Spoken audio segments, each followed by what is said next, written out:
بسم اللہ الرحمن الرحیم۔ السلام علیکم سامعین، یہ سی ڈی آپ کی خدمت میں شعبہ دارالاشاعت کی جانب سے پیش کی جا رہی ہے۔ کیسٹ اور سی ڈی ملنے کا پتہ: دارالاشاعت، اردو بازار، کراچی، پاکستان۔ ای میل ishaat@dgcom.net.pk۔ Phone number 0300 22 81402۔ شکریہ۔ وأشهد أن لا إله إلا الله وحده لا شريك له وأشهد أن سيدنا وسندنا ونبينا وحبيبنا ومولانا محمدا عبده ورسوله صلى الله تعالى عليه وعلى آله وأصحابه وبارك وسلم تسليما كثيرا، اما بعد۔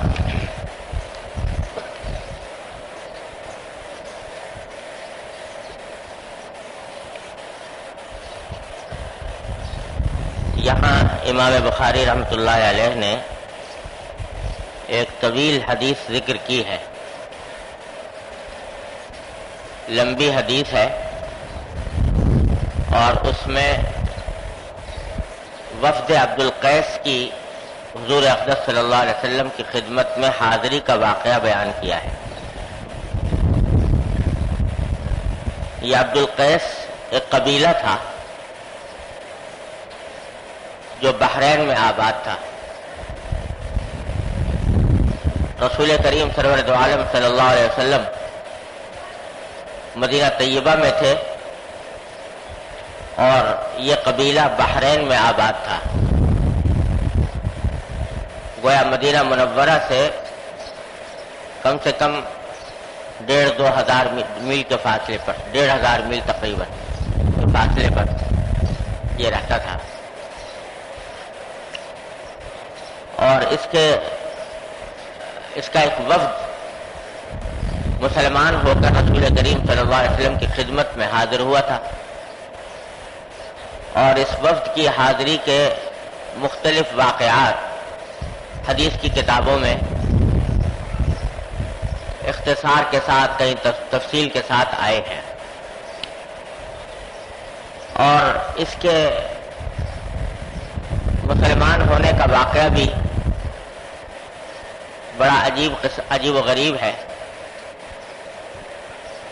اس قبیلہ عبد القیس کے ایک صاحب تھے جن کا نام حیان ابن منقذ تھا۔ حیان، وہ زمانے جاہلیت سے مکہ مکرمہ اپنی تجارت کے سلسلے میں آیا جایا کرتے تھے۔ کچھ سامان وہاں سے لے کر آئے، یہاں لا کر بیچ دیا، مکہ مکرمہ سے کچھ سامان لے گئے، بحرین میں جا کر بیچ دیا، یہی سلسلہ ان کا آنے جانے کا رہتا تھا زمانے جاہلیت سے۔ ایک مرتبہ آئے تو انہوں نے لوگوں سے سنا کہ مکہ مکرمہ میں حضور نبی کریم سرور دو عالم صلی اللہ علیہ وسلم تشریف لائے ہیں اور آپ نبوت کا دعویٰ فرماتے ہیں اور لوگوں کو توحید کی طرف بلاتے ہیں۔ سارے مکے میں پروپیگنڈا پھیلا ہوا تھا حضور کے خلاف۔ جو مکے کے کافر تھے انہوں نے حضور کے اوپر طرح طرح کے الزامات عائد کیے ہوئے تھے۔ اس واسطے بات سنی ضرور، لیکن کوئی خاص توجہ نہ ہوئی۔ یہ کوئی خیال پیدا نہیں ہوا کہ میں جا کر حضور سے ملوں اور آپ کی بات سنوں، بس اپنے تجارت کے کام میں مشغول رہے۔ اتفاق سے ایک روز مکہ مکرمہ میں کہیں جا رہے تھے تو سامنے سے حضور اقدس صلی اللہ علیہ وسلم تشریف لا رہے ہیں۔ ملاقات ہو گئی تو حضور اقدس صلی اللہ علیہ وسلم جب کسی سے ملتے تھے تو اس کی خیریت معلوم کرتے تھے، ان کی بھی خیریت معلوم کی، کیا حال ہے آپ؟ خیر انہوں نے بتا دی۔ اس کے بعد رسول کریم صلی اللہ علیہ وسلم نے ان کے قبیلے کے جو بڑے بڑے سردار تھے ان میں سے ایک ایک کا نام لے کر پوچھنا شروع کیا کہ فلاں کا کیا حال ہے، فلاں کا کیا حال ہے، فلاں کا کیا حال ہے. یہ بڑے حیران ہوئے، اس لیے کہ ان کو یقین تھا کہ جن لوگوں کے نام رسول کریم صلی اللہ علیہ وسلم لے رہے ہیں ان میں سے کسی کو بھی مکہ مکرمہ میں کوئی نہیں جانتا، کوئی بھی ان کے نام سے واقف نہیں ہے. تو سرکار دو عالم صلی اللہ علیہ وسلم نے نام لینے شروع کر دیا ہے. انہوں نے پھر حضور کے بارے میں پوچھا تو معلوم ہوا کہ یہی وہ بزرگ ہیں جنہوں نے نبوت کا دعویٰ فرمایا ہے اور جو اسلام کی طرف دعوت دے رہے ہیں. ان کے ایک سسر تھے، حیان کے سسر خسر، جن کی بیوی کے والد منذر ان کا نام تھا. حضور اقدس صلی اللہ علیہ وسلم نے ان کا نام لے کر بھی پوچھا ان کا کیا حال ہے، اور یہ ان کو یقین تھا کہ یہاں مکہ مکرمہ میں کوئی ان کے نام سے واقف نہیں. تو اس واقعے سے اللہ تبارک و تعالیٰ نے ان کے دل میں یہ بات ڈال دی اور ان کو یقین ہو گیا کہ حضور اقدس صلی اللہ علیہ وسلم واقعتاً اللہ کے سچے پیغمبر ہیں، سچے نبی ہیں. اللہ تبارک و تعالیٰ نے دل میں ایمان ڈال دیا. حضور اقدس صلی اللہ علیہ وسلم کی خدمت میں حاضر ہوئے، حاضر ہو کر الحمدللہ مشرف باسلام. یہاں سے اسلام کی دولت لے کر اپنے وطن پہنچے، لیکن خطرہ یہ تھا کہ اگر میں اسلام پر عمل کروں گا اور لوگوں کے سامنے اعلان کروں گا یا نمازیں وغیرہ پڑھوں گا تو لوگ بہت برا بنائیں گے اور نہ جانے میرے ساتھ کیا سلوک کریں. اس واسطے کسی کو بتایا نہیں وہاں جا کر کہ میں مسلمان ہو گیا ہوں. گھر میں رہتے رہے، گھر میں رہ کر نماز بھی، وضو بھی کرتے، نماز بھی پڑھتے. بیوی کو نہیں بتایا. بیوی دیکھتی کہ یہ روز مختلف اوقات میں عجیب عجیب حرکتیں کرتے ہیں، کبھی ہاتھ پاؤں دھوتے ہیں، کبھی کھڑے ہو جاتے ہیں اور کھڑے ہو کر کبھی رکوع میں چلے جاتے ہیں، کبھی سجدے میں چلے جاتے ہیں. تو یہ عجیب عجیب قسم کی حرکتیں کر رہے ہیں.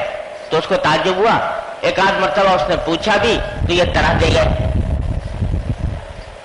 تو جب کئی دن اس طرح گزر گئے تو بیوی نے اپنے والد یعنی منذر جن کا نام تھا ان سے کہا کہ جب سے میرے شوہر مکے سے آئے ہیں اس وقت سے ان کا عجیب معاملہ ہے، عجیب عجیب حرکتیں کرتے ہیں، کبھی منہ دھوتے ہیں، کبھی ہاتھ دھوتے ہیں، کبھی پاؤں دھوتے ہیں، کبھی کھڑے ہو جاتے ہیں، کبھی رکوع کرتے ہیں، کبھی سجدے کرتے ہیں. تو پتہ نہیں کیا ہو گیا ان کو ذرا کچھ پوچھیے. تو منذر نے اس موقع پر حیان سے پوچھا رضی اللہ تعالیٰ عنہ کہ بھئی یہ کیا قصہ ہے، تمہاری بیوی کہہ رہی ہے کہ وہاں سے آنے کے بعد سے تمہاری عجیب حالت ہے.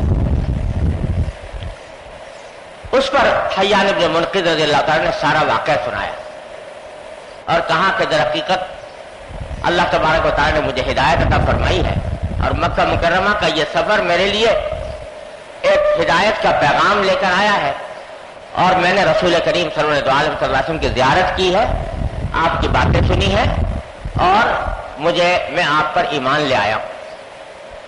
اور پھر واقعہ سنا کر اس نے کہا، حیان رضی اللہ تعالیٰ عنہ نے کہا کہ رسول کریم صلی اللہ علیہ وسلم نے جن لوگوں کا نام لے لے کر ان کے حالات پوچھے تھے ان میں آپ کا نام بھی شامل تھا.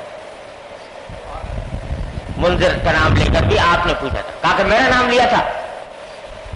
تو انہوں نے کہا میں نے خود سنا حضور اقدس صلی اللہ علیہ وسلم نے آپ کا نام لے کر پوچھا تھا کہ آپ کا کیا حال ہے. پھر بعد میں انہوں نے کچھ مزید تفصیلات معلوم کی اور تفصیلات معلوم کر کے حضرت حیان سے جب حضور اقدس صلی اللہ علیہ وسلم کی باتیں معلوم ہوئیں تو پھر اللہ تبارک و تعالیٰ نے ان کے بھی دل میں اسلام ڈال دیا. اللہ نے ان کو بھی ایمان کی دولت عطا فرما دی، یہ بھی مسلمان ہو گئے اور پھر اپنے قبیلے میں غائبانہ اسلام کی تبلیغ شروع کر دی. یہاں تک کہ قبیلے کی ایک بہت بڑی تعداد مسلمان ہو گئی. مسلمان تو ہو گئی لیکن دین کے بارے میں معلومات نہ ہونے کے برابر تھی. کہ دین کے کیا تقاضے ہیں، کیا فرائض ہیں، کیا واجبات ہیں۔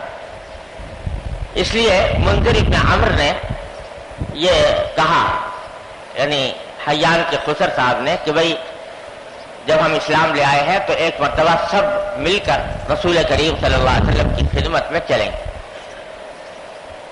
اور وہاں جا کر آپ سے دین کے بارے میں معلومات حاصل کر کے آئیں گے۔ چنانچہ یہ ایک اچھا خاصے آدمیوں پر مشتمل ایک وفد لے کر وہاں سے بحرین سے روانہ ہوئے اور جیسا میں نے عرض کیا تقریباً 1500 میل کا فاصلہ طے کر کے مدینہ منورہ پہنچے۔ یہ روایت جو یہاں امام بخاری رحمۃ اللہ علیہ نے نقل کی ہے، اسی وفد کے ایک رکن تھے جو اس وفد میں آئے تھے حضور اقدس صلی اللہ علیہ وسلم کی خدمت میں، ان کے حوالے سے یہ روایت نقل کی ہے۔ وہ اپنا واقعہ سنا رہے ہیں کہ ہم کس طرح مدینہ منورہ پہنچے اور ہمارے ساتھ کیا واقعات پیش آئے۔ تو وہ کہتے ہیں کہ جب ہم نبی کریم سرور عالم صلی اللہ علیہ وسلم کی طرف روانہ ہوئے تو چلتے رہے، لمبا فاصلہ طے کرتے رہے، یہاں تک کہ جب ہم مدینہ منورہ کے قریب آ گئے تو ہم نے دیکھا کہ ایک شخص ایک اونٹنی پر بیٹھا ہوا تیز رفتاری سے ہماری طرف آ رہا ہے۔ مدینہ منورہ قریب آ چکا تھا، مدینہ منورہ ہی سے ایک شخص کو دیکھا کہ وہ سواری پر اونٹنی پر سوار ہے اور تیزی سے اونٹنی دوڑاتا ہوا ہماری طرف چلا آ رہا ہے۔ جب وہ قریب پہنچا تو اس نے ہمیں سلام کیا،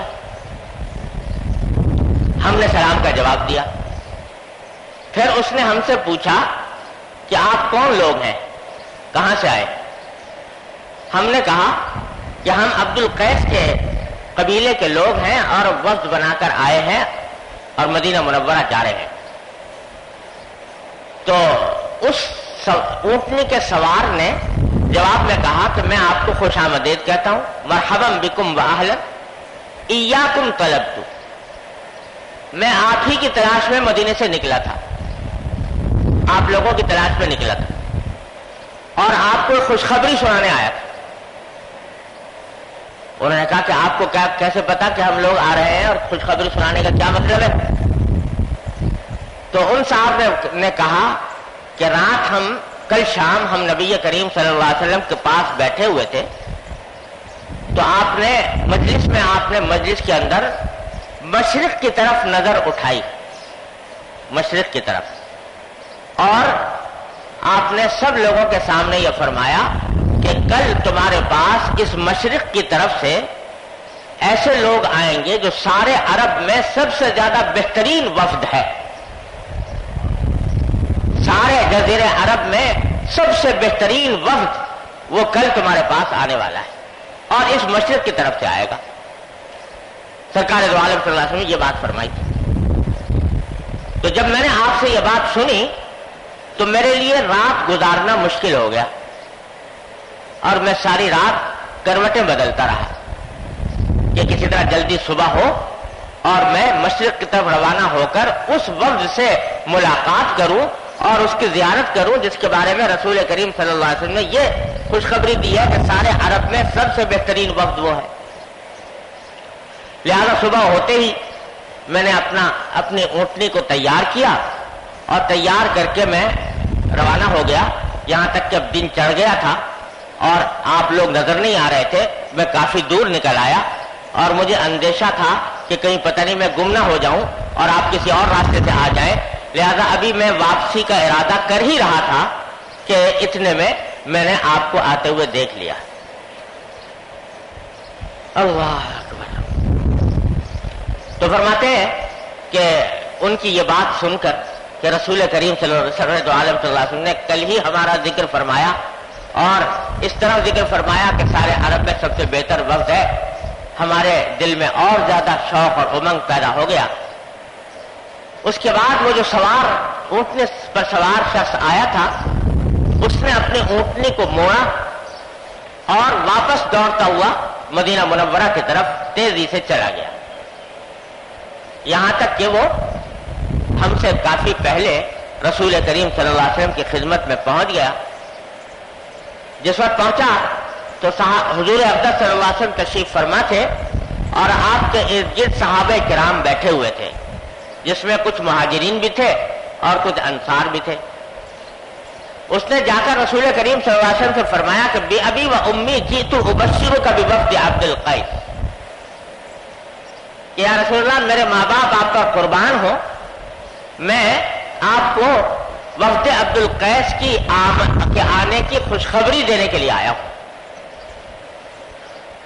تو جب حضور نے سنا تو حضور نے فرمایا انا لک بہم یا عمر،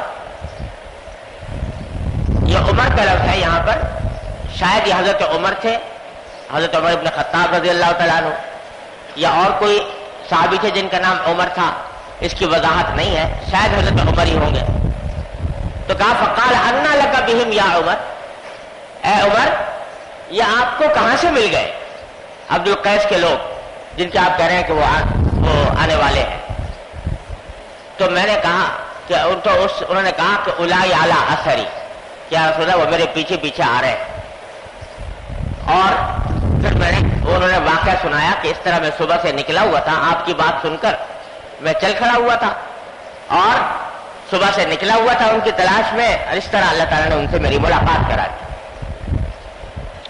اب دیکھیے صحابہ کرام ایک بات سنی رسول کریم صلی اللہ علیہ وسلم سے جس شخص کے بارے میں کہ آپ نے ان کی تعریف فرمائی ہے، تو رات گزارنا مشکل ہو گیا کہ اچھے جن کی حضور نے تعریف فرمائی ہے ان کی زیارت ضرور کرنی چاہیے، ان سے ملاقات کرنا ہمارے دین دنیا کے لیے فائدہ مند ہے۔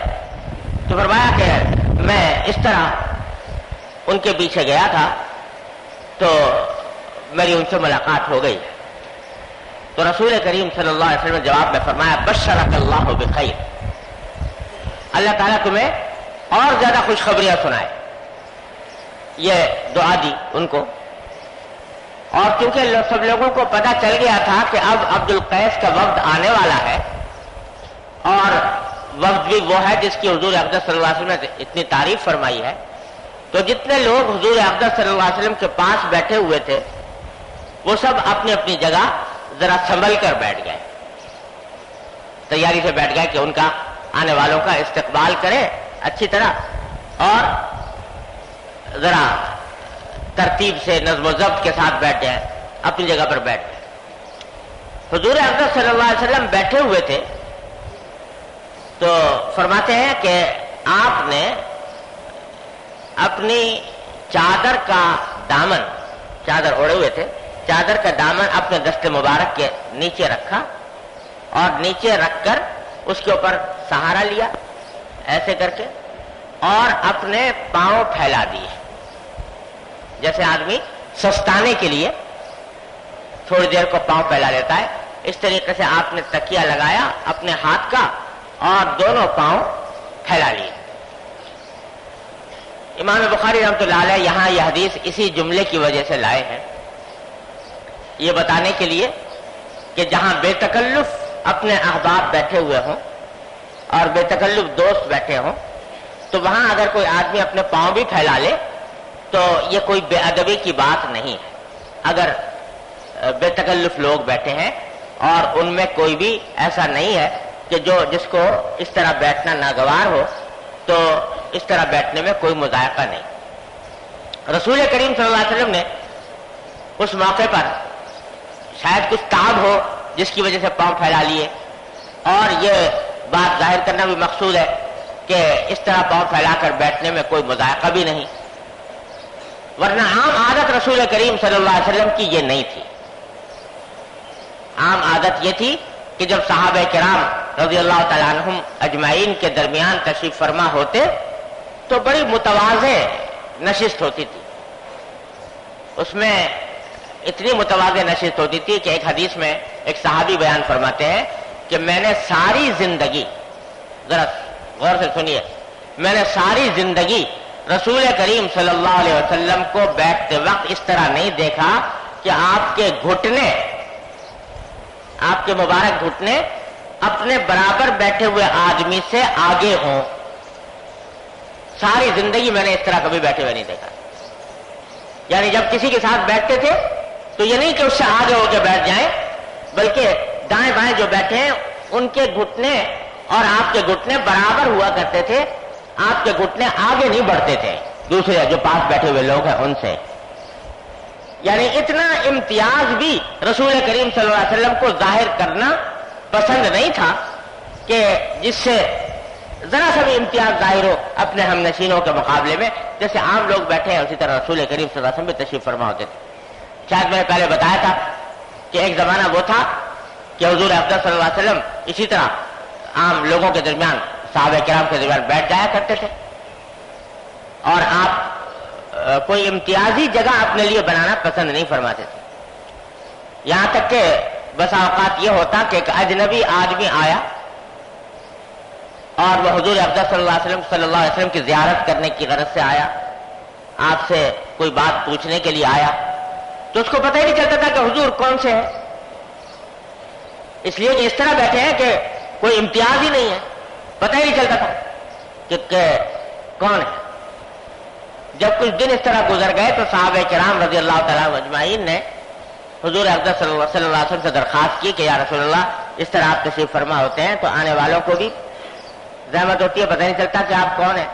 دوسرے آپ کی بات سننے اور آپ کی زیارت کرنے میں جب نیچے بیٹھے ہیں سب کے ساتھ تو پیچھے جو لوگ بیٹھے ہیں ان کو دشواری پیدا ہوتی ہے, تو ہم آپ کے لیے کوئی ایسی جگہ بنا دیں کہ جس پر آپ بیٹھ کر صحابہ کرام سے مخاطب ہوا کریں. تو پھر حضور نے اس کو منظور فرما لیا اور ایک حدیث میں لفظ آتا ہے دکان کا ایک چھوٹا سا چبوترا جیسا بنا لیا گیا تھا جس پر آپ تشریف فرما ہوتے تھے, ذرا بلند ہوتے تھے دوسروں کے مقابلے میں. تو اس کے بعد لوگوں کو پتہ چل جاتا تھا کہ رسول کریم صلی اللہ علیہ وسلم یہ ہے اور آپ کی زیارت اور آپ کی بات سننے میں بھی آسانی ہونے لگی تھی. لیکن شروع میں آپ نے اس کو بھی گوارا نہیں فرمایا. تو عام عادت یہ تھی کہ کسی کے تواضع کہ دوسرے کے اوپر بڑائی کا ذرہ برابر احساس نہ ہو, امتیاز کی کوئی ادنا علامت نہ ہو, جیسے عام لوگ بیٹھے ایسے حضور افضل صلی اللہ علیہ وسلم تشریف فرما ہوتے. عام عادت تو یہ تھی. لیکن کسی وقت جب ضرورت پیش آئی جیسا یہاں, تو اپنے بے تکلف لوگوں کے درمیان پاؤں پھیلا کر بھی آپ بیٹھ گئے. تو اس طرح آپ نے پاؤں پھیلا دیے. ابھی کچھ دیر گزری تھی کہ اتنے میں وفد آ گیا. تو یہ روایت کر رہے ہیں کہ مہاجرین اور انصار ان کو دیکھ کر بڑے خوش ہوئے, اور وہ آنے والوں نے جب نبی کریم صلی اللہ علیہ وسلم کو دیکھا اور آپ کے صحابہ کرام کو دیکھا تو ان کو اتنی خوشی ہوئی, حضور کو اور صحابہ کرام کو دیکھ کر اتنی خوشی ہوئی کہ ان سے برداشت نہ ہو سکا اپنی اونٹنیوں کو اسی حالت میں چھوڑ کر, باندھے بغیر ویسی حالت میں چھوڑ کر دوڑتے ہوئے رسول کریم صلی اللہ علیہ وسلم کی خدمت میں پہنچ گئے. جب یہ وقت پہنچا تو لوگوں نے ان کے لیے جگہ پیدا کی کہ وہ آئیں حضور افضل صلی اللہ علیہ وسلم کے قریب. حضور افضل صلی اللہ علیہ وسلم اسی حالت میں تشریف فرما تھے کہ آپ نے ایک ہاتھ پر اپنے تکیہ لگایا ہوا تھا, اور سارا وقت تو تیزی سے دوڑتا ہوا حضور کی خدمت میں پہنچ گیا. اپنی اونٹنیوں کو باندھنے کی بھی تاب نہ رکھتا تھا حضور کو دیکھنے کے بعد کہ جلدی سے پہنچ جائے حضور کی خدمت میں, اونٹیوں کو ویسے ہی چھوڑ کر چلے آئے. لیکن منذر جو سردار تھے ان کے, منذر رضی اللہ تعالی عنہ, تو وہ اطمینان سے اپنی سواری سے اترے. سب لوگ دوڑتے ہوئے جا رہے تھے, چلے گئے. یہ اطمینان سے اپنی سواری سے اترے اور اتر کر اپنی اس کا اونٹنی کو بٹھا کر اترے, اتر کر اس کو باندھا اور اس کا سامان جو ہے وہاں سے اتارا, سارا سامان جمع کیا, اور جو دوسرے ساتھی, قبیلے کے دوسرے ساتھی جو اپنی اونٹنیوں کو چھوڑ کر بھاگ گئے تھے, تو ان سب کی اونٹنیوں کو باندھا, ایک ایک کی اونٹنیوں کو باندھا اور سامان کو ٹھیک ٹھاک کیا. پھر اپنی اونٹنی کے اوپر جو پوٹلی رکھی تھی اس میں سے اپنے کپڑے نکالے صاف ستھرے, اور ایک گوشے میں جا کر اپنا سفر کا لباس اتارا اور کپڑے صاف ستھرے پہن کر پھر اطمینان سے چلتے ہوئے, متانت کے ساتھ, سنجیدگی کے ساتھ چلتے ہوئے رسول کریم صلی اللہ علیہ وسلم کی خدمت میں حاضر ہوئے. اللہ. تو نبی کریم صلی اللہ علیہ وسلم نے وقت کے لوگوں سے پوچھا بھائی تمہارا سردار کون ہے, وقت کا قائد کون ہے؟ تو سب نے اشارہ کیا منذر کی طرف جو اطمینان سے چلتے ہوئے آ رہے تھے.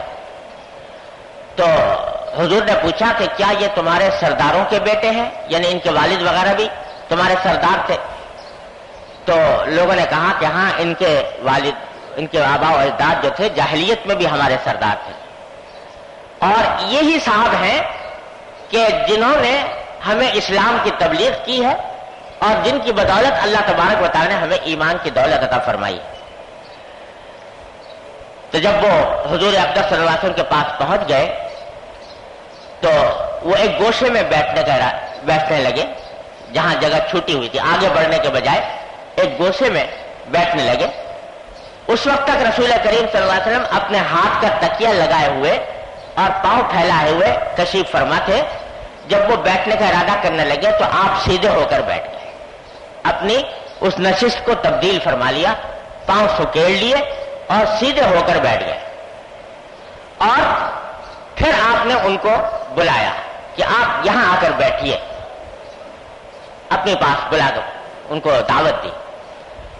اور صورتحال یہ تھی کہ ان کا نام تو منذر تھا, لیکن کچھ دن پہلے ان کو کسی گدھی نے کوئی لات مار دی تھی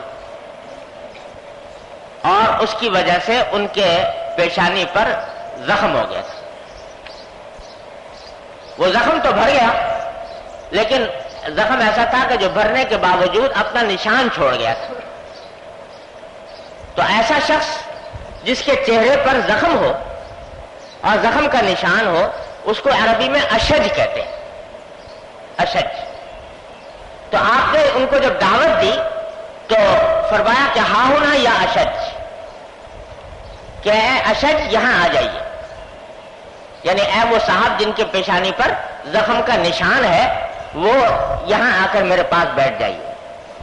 تو راوی کہہ رہے ہیں کہ اس دن سے ان کا لقب ہی اشج پڑ گیا, یعنی نام تو ان کا منذر تھا لیکن جس دن رسول کریم صلی اللہ علیہ وسلم نے ان کو یا اشج کہہ کر خطاب کیا تو ان کا لقب بھی اشج ہی پڑ گیا. سب لوگ اب اس کے بعد ان کو اشج ہی کہنے لگے, اور ان کو بھی یہ لقب اس واسطے محبوب ہوگا کہ رسول کریم سرورت عالم صلی اللہ علیہ وسلم نے ان کو اس لقب سے خطاب فرمایا تھا. تو فرماتے ہیں کہ آپ نے فرمایا کہ یہاں آئیے اے اشج, اور راوی کہتے ہیں یہ پہلا دن تھا جس میں کہ ان کو اشج کہا گیا, اور کہتے ہیں کہ ان کو گدھی نے اپنی کھر مار دیا تھا جس کی وجہ سے ان کے چہرے پر ایک ایسا نشان تھا زخم کا جو چاند کی طرح تھا. تو رسول کریم صلی اللہ علیہ وسلم نے ان کو اپنے پاس بلایا, اپنے پہلو میں بٹھایا اور ان کے ساتھ لطف کا معاملہ فرمایا اور ان کی فضیلت لوگوں کے اوپر بیان فرمائی, لوگوں کے سامنے ان کی فضیلت بیان فرمائی. یہیں سے علماء کرام نے یہ فرمایا کہ یہ سنت ہے کہ آدمی ہر انسان سے اس کے مرتبے اور منصب کے مطابق معاملہ کرے. انزل الناس منازلہم, لوگوں کو ان کے مرتبے اور منصب کے مطابق ان کے ساتھ معاملہ کرو. ویسے تو عام قاعدہ یہ ہے کہ بھئی مجلس بیٹھی ہوئی ہے, ایک آدمی آیا تو جہاں مجلس ختم ہو رہی ہے جگہ خالی ہے وہاں جا کے بیٹھ جائے. لیکن اگر کوئی صاحب منصب ہے, صاحب مرتبہ ہے, جس کی اپنے ماحول کے اندر عزت کی جاتی ہے, تو امیر مجلس کو یہ چاہیے کہ وہ اس کا اکرام کر کے اس کو آگے بلا لے, اور عام لوگوں کو بھی چاہیے کہ اس کا خیال کرے اور اس کو آگے بڑھنے کا موقع دے. رسول کریم صلی اللہ علیہ وسلم نے چونکہ یہ سردار تھے اس واسطے آپ نے ان کو قریب بلایا, اپنے پاس بٹھایا, اور صحابہ کرام نے بھی ان کو جگہ دینے کے لیے اہتمام کیا کہ یہ کسی طرح حضور تک پہنچ جائے. اب جب